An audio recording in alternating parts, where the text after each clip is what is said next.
Fala pessoal, tudo bem com vocês? Espero que todo mundo esteja bem, tá? Aqui é o professor João Paulo, professor de física de vocês, e a gente vai dar continuidade na nossa matéria, tá?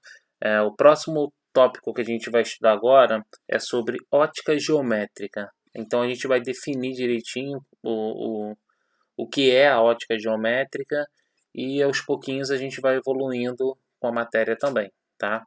Então vamos lá. Antes de começar, essa aula de hoje vai ser só a explicação do conteúdo, tá? Porque vai ser uma explicação um pouco alongada. E na semana que vem a gente vai fazer exercícios. Eu vou pedir para que vocês devolvam esse conteúdo que eu vou colocar aí que eu vou postar para que eu estou postando agora para vocês. Vocês vão devolver sem anexar nada mesmo, tá? Só para eu ter noção de quem viu e quem não viu essa explicação. Então vamos lá. Deixa eu mudar aqui. Bom, galera, ótica geométrica. A ótica geométrica, bom, primeiro, o que é ótica? Ótica são os fenômenos relacionados com a luz. E geométrica por quê? Porque a gente vai utilizar um pouco da geometria para explicar esses fenômenos. Então vamos imaginar o seguinte: toda vez que você olhar para uma fonte de luz, a gente vai imaginar que na verdade essa fonte de luz está emitindo vários raios de luzes, igual é essa vela acesa aí. Ela está emitindo luz e a gente vai imaginar que essa luz que a vela está emitindo, na verdade é um conjunto de raios de luz. Para que servem esses raios? Eles servem para indicar qual é o sentido de propagação da luz, ou seja, da onde que a luz veio e para onde que ela vai, tá? Então essa daí é a definição de raios de luzes, tá? Raio de luz. Ela serve para indicar o sentido de propagação da luz, tá? Quando eu tenho um conjunto de raios de luz, eu passo a chamar isso de feixe de luz. E os feixes podem ser desses três tipos aqui, ó. Convergentes são quando os raios se encontram num determinado ponto, eles estão vindo de lugares diferentes e passam a se encontrar no único ponto.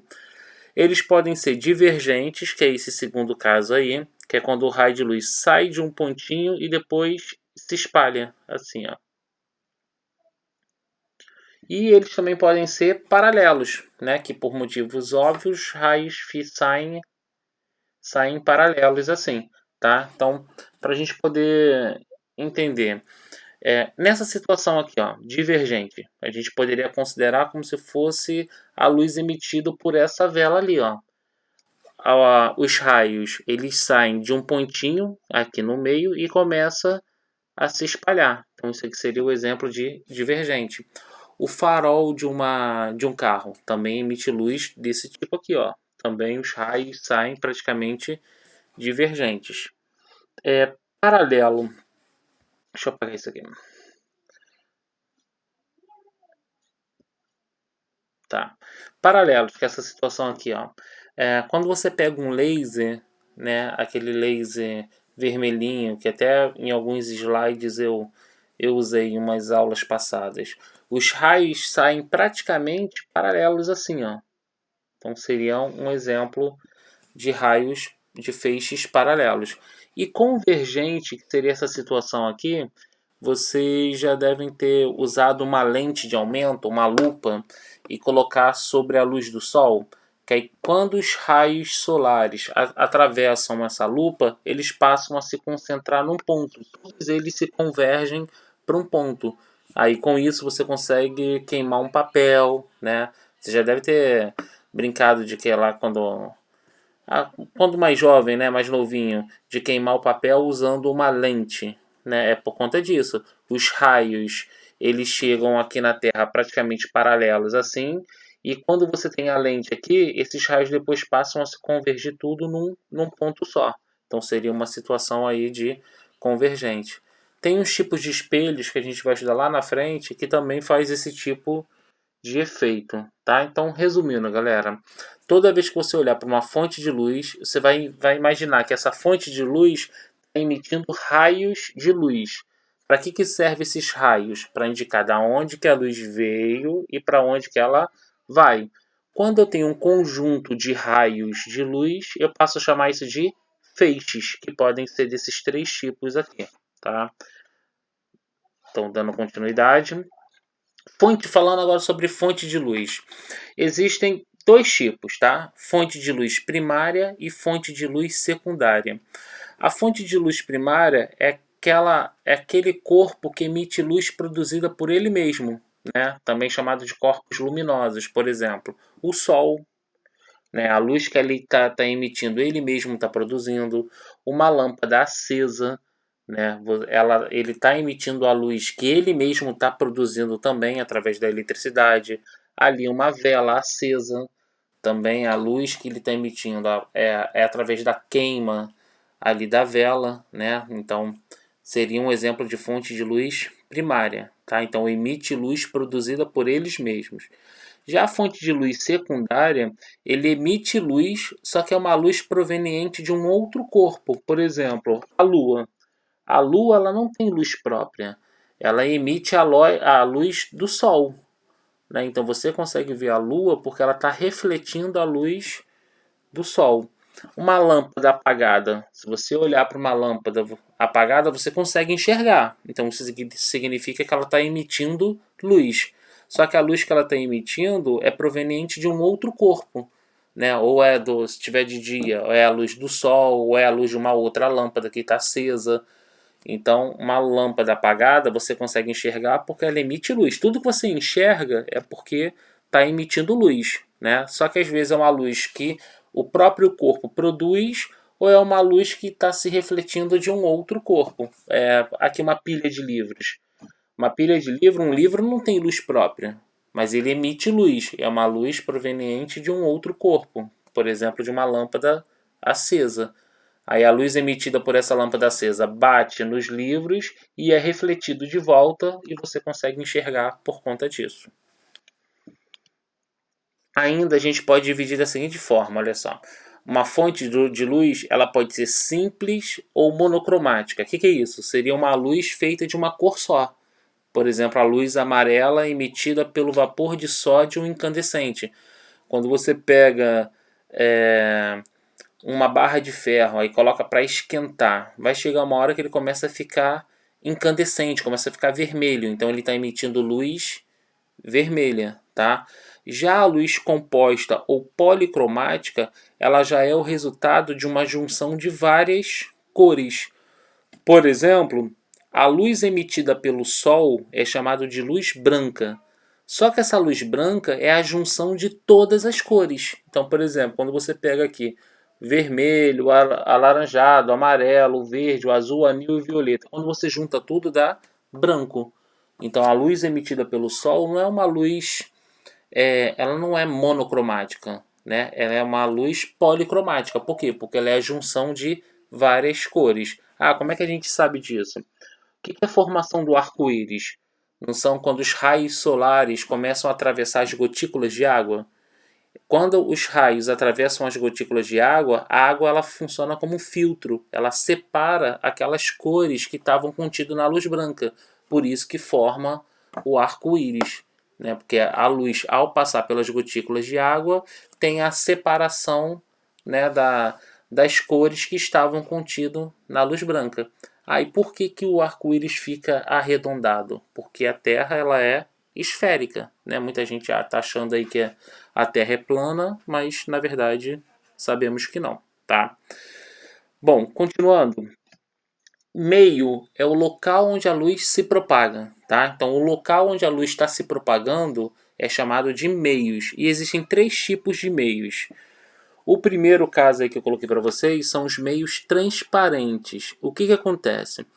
Esse meio transparente permite que a luz passe por ele, né? E a luz não sofre tantos desvios. Por exemplo, aqui que eu coloquei aqui para vocês, ó. Um exemplo de um meio transparente. Imagine se isso aqui fosse feito de vidro. A luz consegue atravessar o vidro. E ao atravessar o vidro, ela não sofre grandes desvios.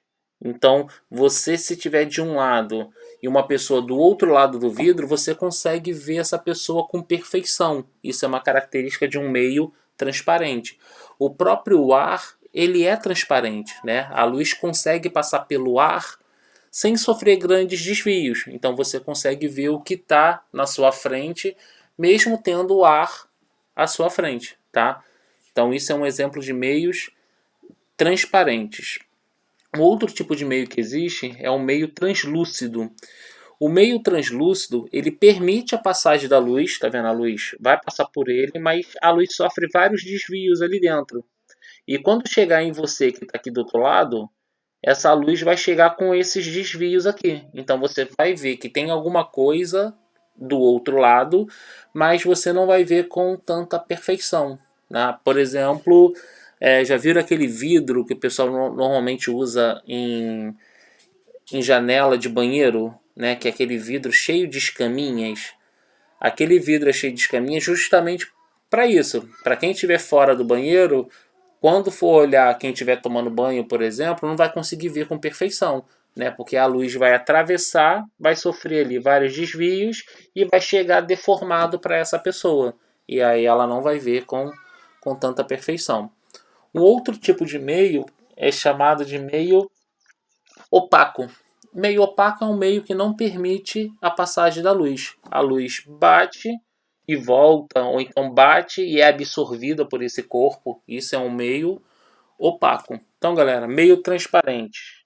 Permite a passagem da luz, tá? A luz sofre pouco desvios ali dentro, né? Ou desvio nenhum, e você consegue ver com perfeição. Os meios translúcidos também permitem a passagem da luz, mas a luz dentro desse meio sofre vários desvios e chega do outro lado com a imagem deformada, né? Por isso que a pessoa vai ver a imagem não perfeita, né? Com uma certa deformação.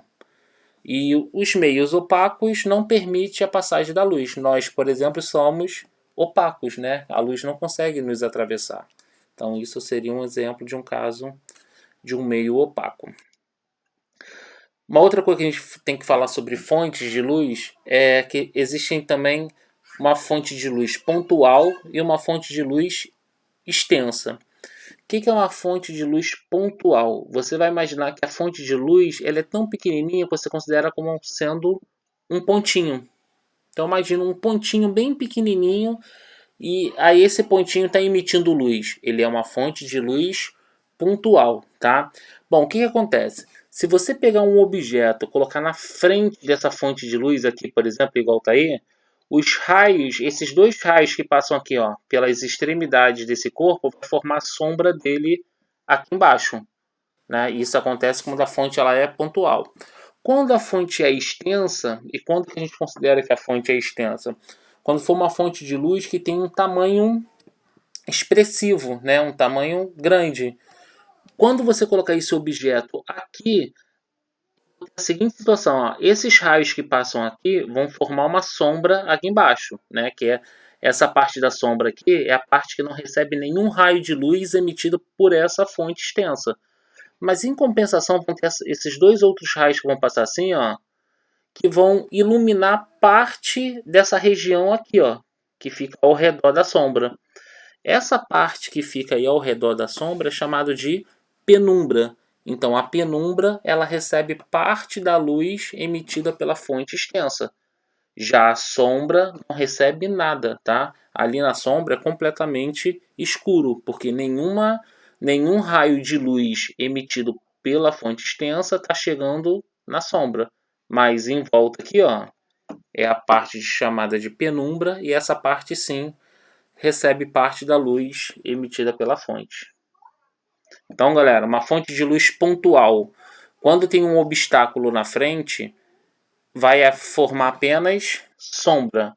Uma fonte de luz extensa, quando a gente coloca um obstáculo na frente, além de formar sombra, também forma penumbra, tá? Se você pegar aí a sua mão e colocar na frente de uma lâmpada, você vai ver que vai ter parte que vai estar mais escura, que é justamente a região que não está recebendo nenhum raio de luz emitido pela lâmpada, que é chamado de sombra, e vai ver que vai ter uma partezinha mais acinzentada, Essa parte que está mais acinzentada, ela recebe parte da luz emitida pela lâmpada. Então essa região é chamada de penumbra. Princípios da ótica geométrica. São 3 princípios que eu vou mostrar aqui para vocês, tá? O primeiro que eu coloquei é chamado de princípio da propagação retilínea da luz. O que esse princípio diz? Que nos meios homogêneos e nos meios transparentes, a luz se propaga em linha reta. Por exemplo, agora aí onde você está, no seu quarto, na sala. Se você pegar um laser e disparar uma lanterna e acender, por exemplo, o laser fica mais fácil porque o laser é mais fininho, né? Você vai ver que o laser, a luz, ela vai se propagar em linha reta. Por quê? Porque esse laser está se propagando no ar. E o ar, ele é transparente e ele é homogêneo. Homogêneo significa que ele é todo por igual, tá? Então, nessa situação, você vai ver que a luz vai andar em linha reta, tá? Então, o primeiro princípio, que é o princípio da propagação retilínea da luz, é só para dizer isso. Nos meios homogêneos e nos meios transparentes, a luz se propaga em linha reta. E se o meio não for homogêneo? Aí, isso não vale, tá? Então, nos meios homogêneos e transparentes, a luz se propaga em linha reta. Então, aqui eu tenho um exemplo aí, para vocês verem, ó, o laser aí, que é a primeira situação. Tá vendo? Aqui é ar. O laser, tá vendo que ele está se propagando aqui a luz em linha reta? Então isso é só para confirmar esse primeiro princípio, tá? O segundo princípio é chamado de reversibilidade dos raios de luz. Esse princípio diz aí o seguinte, ó: a trajetória seguida pela luz não depende do seu sentido de propagação. O que isso quer dizer? Eu tenho esses exemplos aqui para mostrar para vocês, ó. Eu tenho uma pessoa aqui embaixo e eu tenho um raio de luz que saiu da que está lá em cima. Então, ó, a raio de luz saiu da pessoa que está lá em cima, bateu no espelho e foi refletido para lá. A mesma coisa acontece com o cara que está embaixo. Ó. O raio de luz emitido por ele bate no espelho e vai para cima. Tá vendo que o caminho que a luz seguiu, se é de baixo para cima ou de cima para baixo, é sempre a mesma coisa. Então isso é garantido por esse princípio aí. Para facilitar mais ainda, é esse princípio que mostra o seguinte: você está dentro de um carro, né? Aqui, ó. Se você está aqui atrás, se você olhar para o espelho retrovisor e enxergar o motorista, se ele olhar para o espelho, ele também vai te enxergar. Então, se você está olhando assim, o seguinte, tá numa sala, por exemplo, aí tem um espelho na sala. Se você olhar para o espelho e conseguir enxergar o rosto de uma pessoa, se essa pessoa olhar para o espelho, ela também vai te enxergar. Se você olhar para o espelho e não visualizar a pessoa também não te visualiza. Então isso é garantido por esse princípio aí, tá? Que é o princípio da reversibilidade dos raios de luz.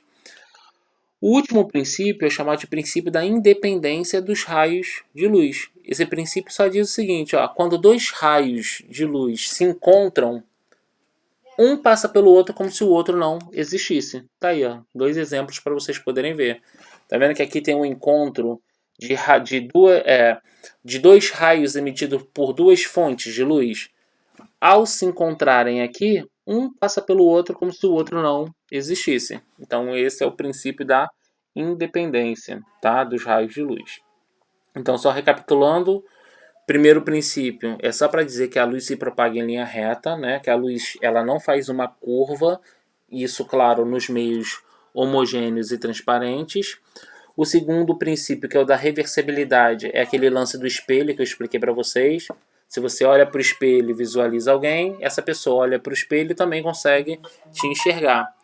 E esse terceiro princípio é só para dizer que quando raios se encontram, um passa pelo outro como se o outro não existisse. Tá?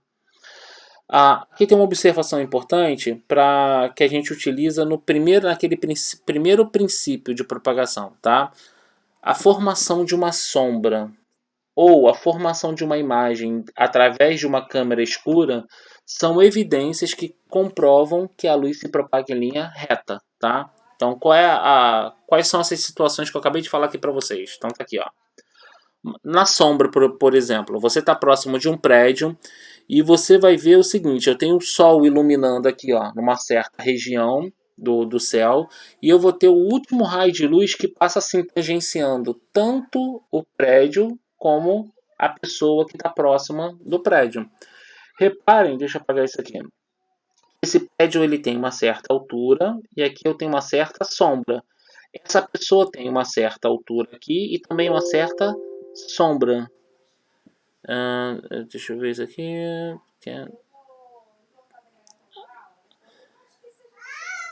Peraí, que aqui deu ruim aqui. Deixa eu tentar voltar.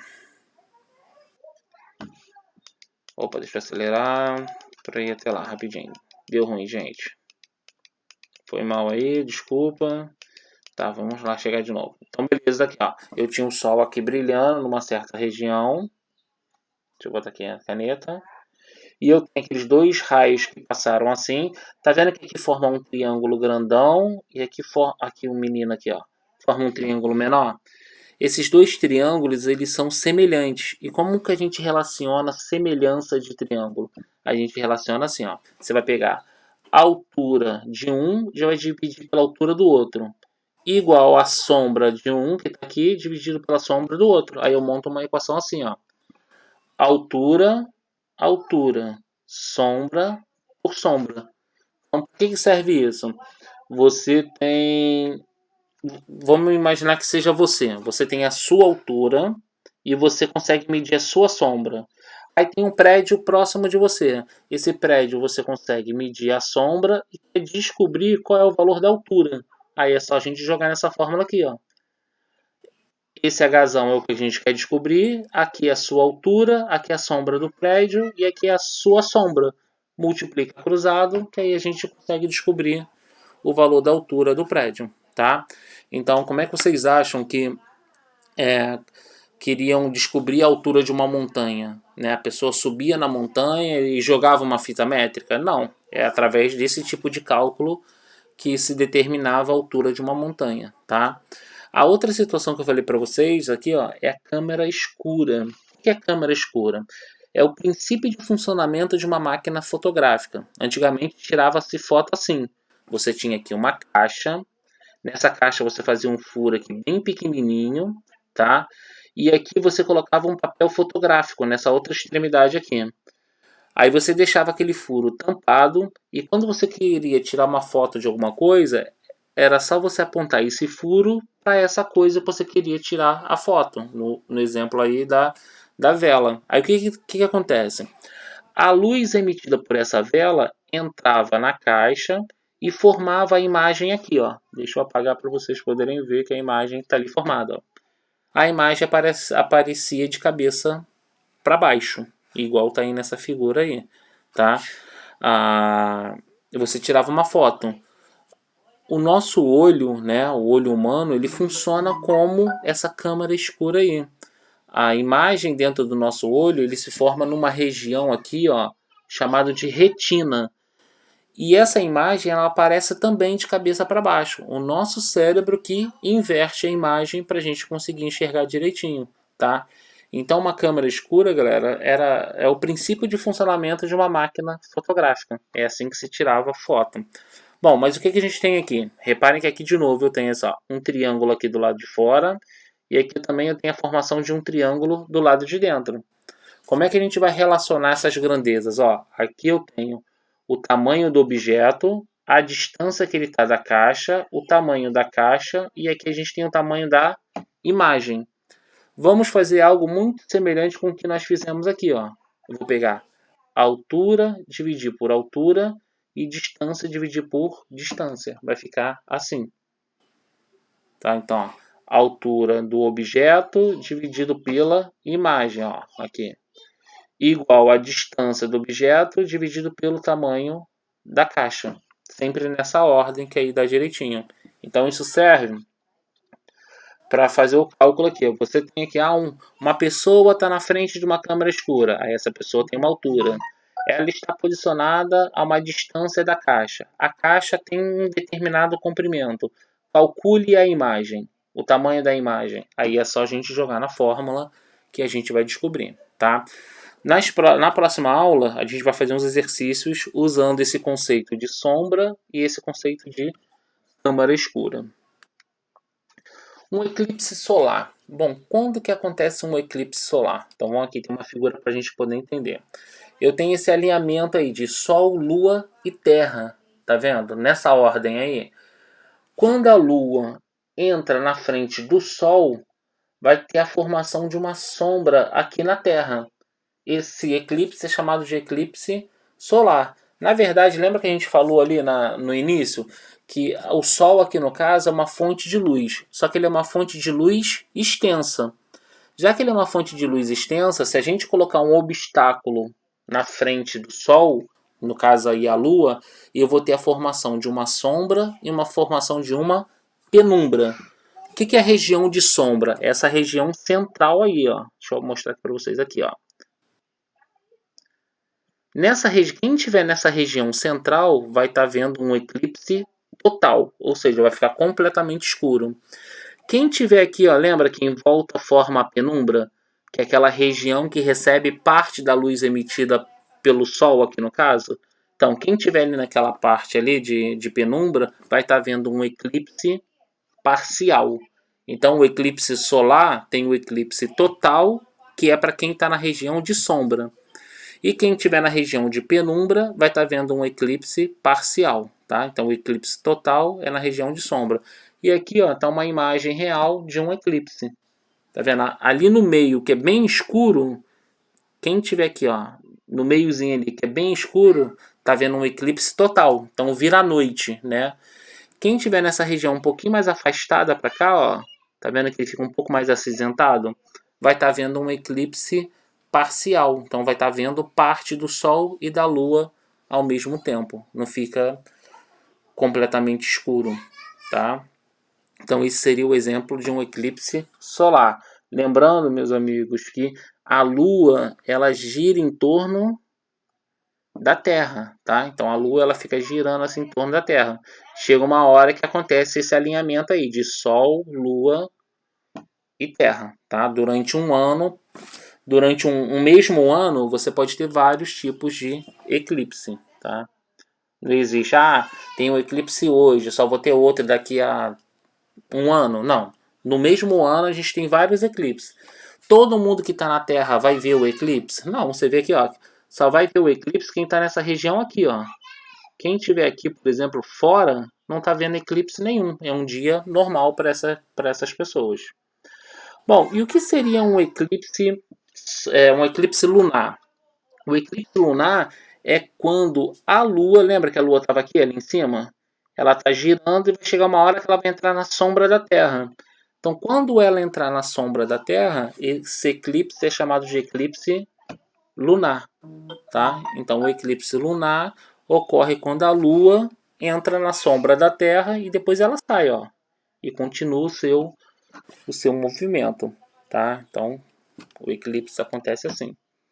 E por último, eu queria falar aqui com vocês sobre as fases da Lua, né? Todo mundo sabe que são 4 fases. Você tem a Lua nova, tem a Lua crescente, a Lua cheia e a Lua minguante. O Sol tá aqui, ó. Então reparem o seguinte, galera. Lembra que o eclipse solar ele acontece quando eu tenho Sol, Lua e Terra? Isso aconteceria então em qual fase da Lua? Ó, Sol, Lua e Terra. Quando eu tenho esse alinhamento, a Lua ela é nova. Então isso quer dizer que o eclipse solar só pode ocorrer na Lua nova. Já o eclipse lunar, lembra que é o alinhamento assim, ó, é Sol, Terra e aqui a Lua, porque a Lua vai entrar na sombra da Terra. E isso acontece na Lua cheia. Então, para acontecer um eclipse lunar, só pode ocorrer na Lua cheia. Se eu perguntasse para vocês, ó, quanto tempo a Lua demora para completar uma volta em torno da Terra, para completar suas 4 fases? Demora mais ou menos uns 27 dias. O pessoal considera como sendo um mês. Então isso quer dizer que daqui para cá, ó, da Lua, acontece nessa ordem, tá? Ó, da Lua crescente, da Lua nova, perdão, para a Lua crescente demora uma semana. Da Lua crescente para a Lua cheia, mais uma semana. Da lua cheia para a lua minguante, mais uma semana. Cada fase demora uma semana. Então, se eu perguntasse assim, ó, eu tenho um eclipse agora, aqui, ó, na lua nova. Daqui a quanto tempo, qual seria o menor intervalo de tempo para eu ter um novo eclipse? Aí você só vai ver, pô, os eclipses só podem acontecer ou na lua nova ou na lua cheia. Se eu estou tendo um eclipse aqui, o menor intervalo de tempo vai ser quando eu estiver na lua cheia. Então isso quer dizer que daqui para cá, ó, vai passar uma semana mais uma semana. Então o menor intervalo de tempo que a gente tem são de 2 semanas. Isso quer dizer, tive um eclipse agora. Vou poder ter um eclipse amanhã? Não. Só vou poder ter um eclipse de novo daqui a 2 semanas, tá? Porque um eclipse ocorreu na lua nova e o outro eclipse só vai poder ocorrer na lua cheia. Então esse é o menor intervalo de tempo que a gente vai ter, tá? Entre dois eclipses.